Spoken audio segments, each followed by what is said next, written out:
Hello, everybody. Today we are going to be talking about Cartesian coordinate planes. And what are you doing, Mr. Hornage? I'm being a coordinate plane. Do you think that's a real plane? Oh. Or that is appropriate for school, making those sounds? Never. No. So we are actually going to be talking about a two-dimensional, at this point, coordinate plane. Oh. Yeah. Okay. Yeah. A flat object. Like a flat object, yeah. And so this is known as wrong marker. That marker doesn't work. Okay. Deep pockets. We're going to be talking about a Cartesian coordinate plane. Is that anything like artesian? No, it is not. Oh. That's the only other word I know that rhymes with Cartesian. Artesian. Artesian, like the well. Okay, yeah, that's Okay. not what we're talking about. Oh, okay. We are talking about a Cartesian plane, which is named after the 17th century philosopher Rene Descartes. Oh. Yes, he did many things, particularly with optics. He has a big thing with eyes, about how we see and how it's projected in mirror images, which is kind of ironic because we filmed the whole thing just a little bit ago and realized our entire thing was mirrored. So we have to restart it. Well, you said Descartes? Yeah, Rene Descartes. He would have found that very ironic. He would have found it ironic. He probably would have thought we were very funny silly. Frenchman. Yes, Yeah, he was a that's very funny Frenchman. Maybe. No, apparently he was really good at telling jokes. Oh. Yeah. Okay. So, anyway, so we're going to be that's we're going to be talking about a Cartesian coordinate plane. You are probably very familiar with this as graphing. Which is something you do on the Cartesian coordinate plane. So we're going to talk about how it functions, what it is labeled as, and some important things to do, and then your worksheet. At least to start. And your worksheet is going to be kind of fiddling with the Cartesian coordinate plane and doing some points. But this is a really important thing, especially with algebra, and we're going to be doing a lot of graphing throughout the remainder of the course. So you better learn this now because you won't be able to do the rest without this very video. This only video. This is the only one you're getting. No. Last time you'll get to know this. All right, here we go. Okay. So we're going to first by talking about the coordinate plane is broken up into what we call quadrants. Okay. Oh goodness. Like 4? Quad? Yes, like quadrants. Yes, as in 4. Quadrants. So it's broken up into 4 quadrants, and I apologize, I did spell that correctly, just double checking. Quadrants. So let's look at the first one, and how these quadrants are broken down is they're broken into Roman numerals. I promised you some Roman numerals in math, and here we go. So when we write a Roman numeral 1, it is like writing a capitalized I. Where does it go? It is going to go in the first quadrant, and this is the first quadrant. Okay? The second quadrant, instead of going clockwise like you might think, we're actually going to go counterclockwise. And we're going to go over here to quadrant 2. And we're going to label these quadrants. Now, to do Roman numerals, to make a 2, is you put an I next to each other. Okay? 2 I's is 2 I's for 2. Okay? And then we are going to do the third quadrant, which will be in this bottom one right here. And this is going to be 3 I's together, making it a third. Okay. A third quadrant. A third quadrant. And can we use the number 3 there?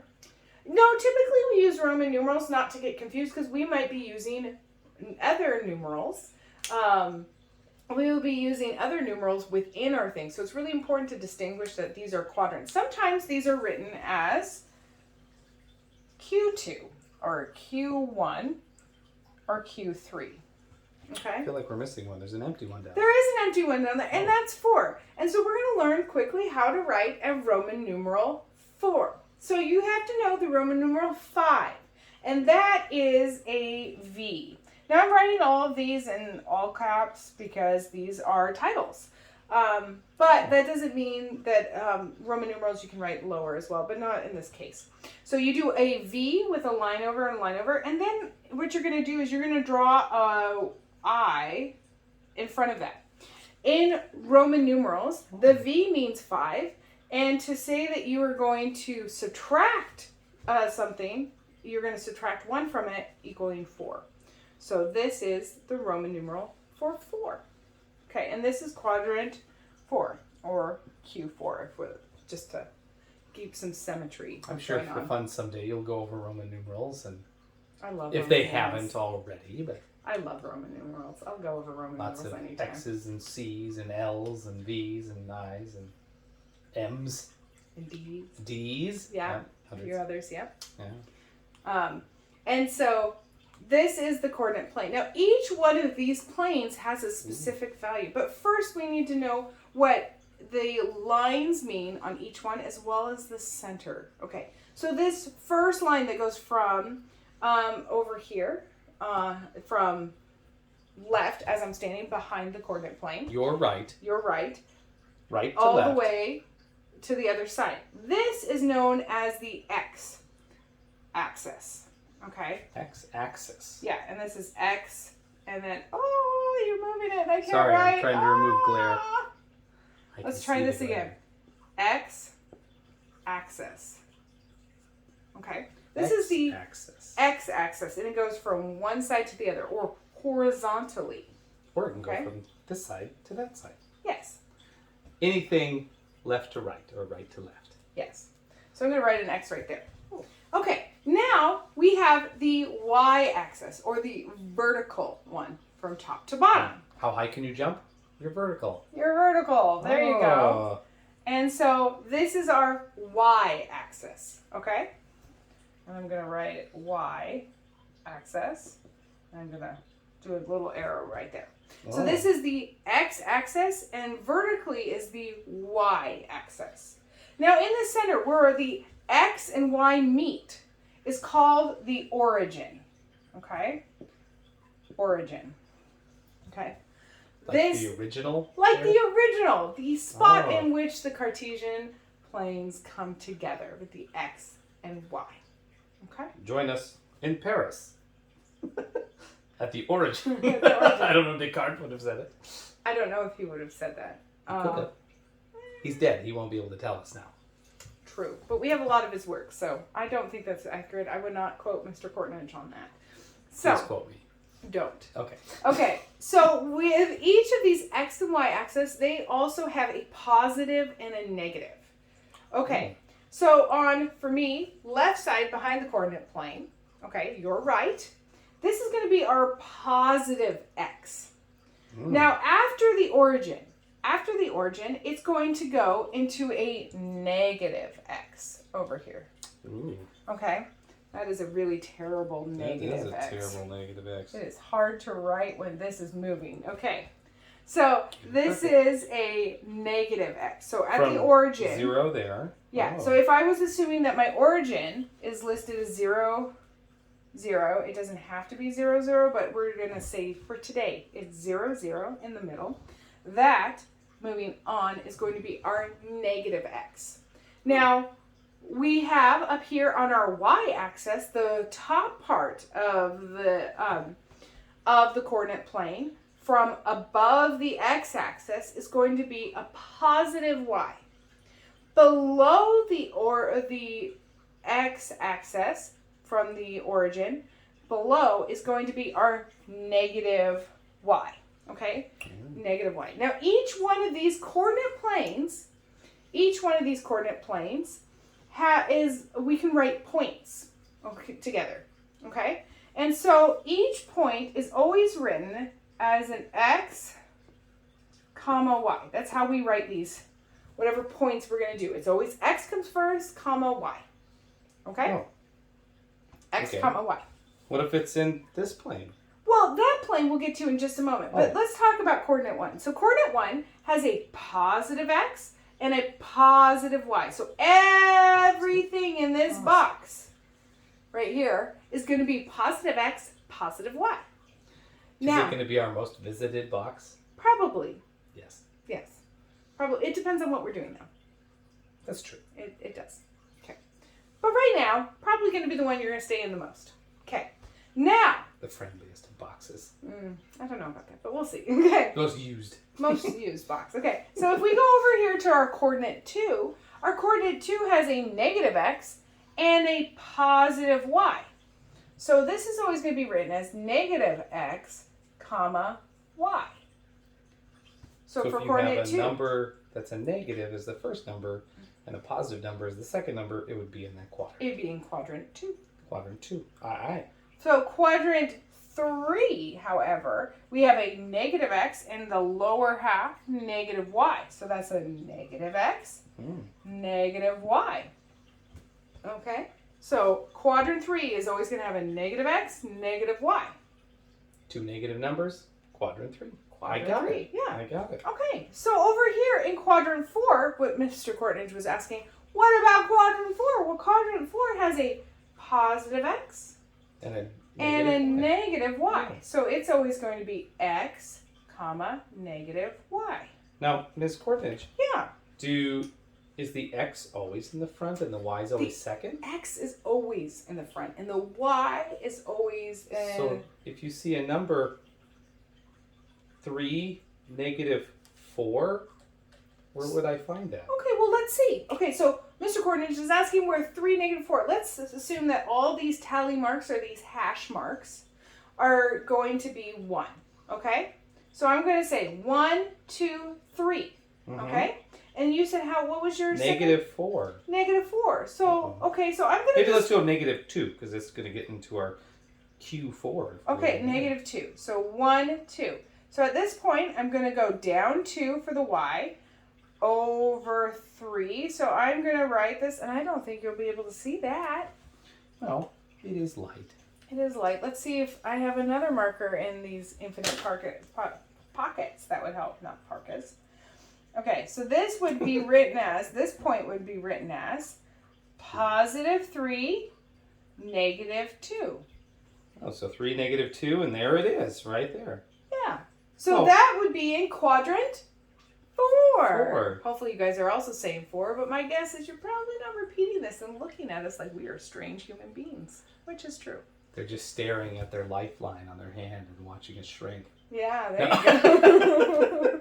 Okay, so anytime you're doing points, and there's a great graphing thing under your math practice called Demos, to allow you to try and test these things, but you also have a worksheet that you're going to be doing this as well as finding where they are in the coordinate planes. Now, a good way to remember this, Mr. Courtnidge, is maybe I don't have a coordinate plane in front of me.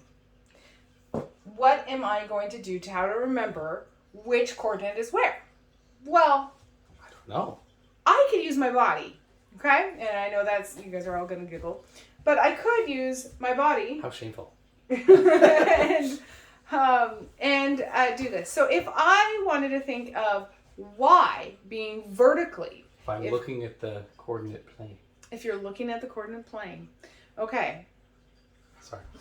Oh, okay. Okay, so I'm going to pretend that my belly button is going to be roughly around your midriff. Belly button is your origin. Remember, that's the 0 point where everything connects. Umbligo. Yes, your umbligo. Kind of like origin. Yes. Umbligo. Mm-hmm. Which is Spanish for belly button. Yes. Okay, so for your y-axis, if you go from your belly button to the top of your head, that is your positive axis. If you are going from your belly button to your toes, that's your negative y-axis. So that's our vertical right there. Now, for my x-axis.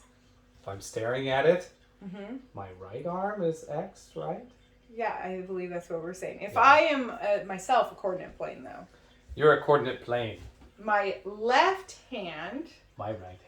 Yes, you're standing right in front of the camera.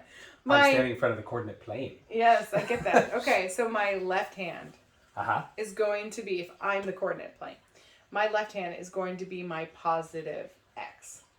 The coordinate plane. Yes. My right hand is going to be my negative, geez Louise, my negative x. So I have a horizontal plane, my arms, and I have a vertical plane going from my head to my feet. That sounds good. Yeah, That sounds good. That's a great way of remembering this. Yes. Here is your belly button. Yes. Right? Belly button. And there is your head. Head. There's your toes. Toes. And there, if I'm looking over, this is my right hand. This is my left hand. Yes. Oh, okay. So that is a way of remembering. So if you could remember that you have quadrants, so if my top of my head to my left hand, if I am the coordinate plane, not if you're looking at the coordinate plane, if I am the coordinate plane, my top of my head to my left hand is going to be quadrant 1. My top of my head to my right hand, if I'm the coordinate plane, is going to be is going to have a negative x, positive y, coordinate 2. It's very flight attendant of you. Yes, it is. On this side, you'll On see this coordinate 1. Over to your right, you'll see coordinate 2. Down to your left, you will see coordinate 4. And down to your right, you'll see coordinate 3. Exactly, precisely. So hopefully this isn't confusing you too much. Hopefully you look at these coordinate planes and you try to figure it out. Remember, it's a Cartesian coordinate plane after the mathematician and philosopher Rene Descartes. And that these are things we're going to do. What can we do with coordinate planes, Mr. Cordage? What are some things that we could graph? The temperature and days of the week. Temperature, days of the week, I came up patterns with that on we the fly. have. Yeah, we could also, if you were looking at this, we could say that, like, say I'm in an airplane at a negative elevation. We're in Death Death Valley. Death Valley, and California. maybe I need to go and reach to the top of Mount McKinley, the top, or Mount. What's the mountain in California? It's the tallest mountain in the contiguous United States. Is it McKinley? No, McKinley's No, up in it's Alaska. Whitney. Mount Whitney. And the reason why Mount Whitney is because they got paid off for a surveyor when the Transcontinental Railway. All right, here's Yeah. the bribery. Yeah. Okay. Don't do that. Don't do it. It's All right, illegal. so if you go from Death Valley, to the top of Mount McKinley, Mount Whitney. Mount Whitney, jeez, from Mount Whitney, we're going from a negative elevation to a positive elevation. Ah. Let's say that we are originally heading towards... Maybe it's time. Like, this is 1 p.m. And we're flying. And by 4 p.m., we've made it to Mount Whitney. And Mount Whitney's up here. So maybe we start here at 0. And we go up to there. Yeah, that would be a good thing to do. And we've graphed the time, how long it took and stuff. Yeah, there's so many things. You could also do a trip where one half, like if you're doing a round trip, one half is on the positive plane, and maybe you had to retrace your steps and you had to go negative for a little bit. There's so many things we can do. We are also going to be eventually graphing shapes. And these planes don't always have to be 2-dimensional. You could get 3-dimensional. I'm sure if you play... That's where you get Z. Yeah, and Z is going to be if we took our coordinate plane and we went lifted it up here. vertical. Yes, we're playing 3D chess now. Yeah. All you Trekkie nerds out there. If not 3D chess, you could say, like, if you were playing some of the more modern flight simulators. Oh, right. Yeah, you have to know your Z-axis as well. You have to know your Z-axis, absolutely. That is for a different day. That is a different day. Much But we will later be day. able to do different things. We could graph different shapes on here. We could do mirror images of these shapes. We can transverse them and make them different things. These are all stuff that we're going to be engaging in the coordinate plane. This is just lesson 1. I'm sorry I can't be with you today. I hope that I'll get to see you soon. Make sure you are very kind to your substitute. It's very important that you are being kind and polite. And guess what? I do hear everything. So hopefully I'll get to see you soon. Have a great rest of your day. Enjoy some coordinate planes.